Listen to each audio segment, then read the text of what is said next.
That's why I am here standing, hallelujah, in front of you. Alive and kicking for the glory of God. Amen po ba? Hallelujah. And you are also here. You are not dead. You are not walking dead. You are here because you are with the power. The Holy Spirit will empower you.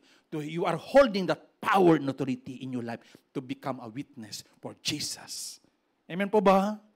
Nandito ka para maging saksi ka. Hindi saksi ni yung isang relihiyon. Amen. Hindi ko kayo sinasabing maging saksi para magbenta kayo. Pumunta kayo doon sa First Hawaiian Bank, tumayo ka doon, meron kang mga pamphlets. Saksi. Ako'y saksi. Magbayad din kayo after na may bigay ko ito. Hindi ganon.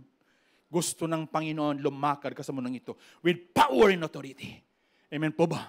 Pag may sakit, hallelujah, pag may sakit po siya, ganyan-ganyan. Ako ay pastor, ipagpipray kita. Hindi ganun. And the signs will follow those who believe. In my name, they will cast out devils. They will lay their hands on the sick, and they shall recover. Sino yun?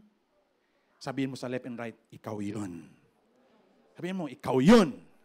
Tayo pong lahat ay tumayo sa oras pang ito.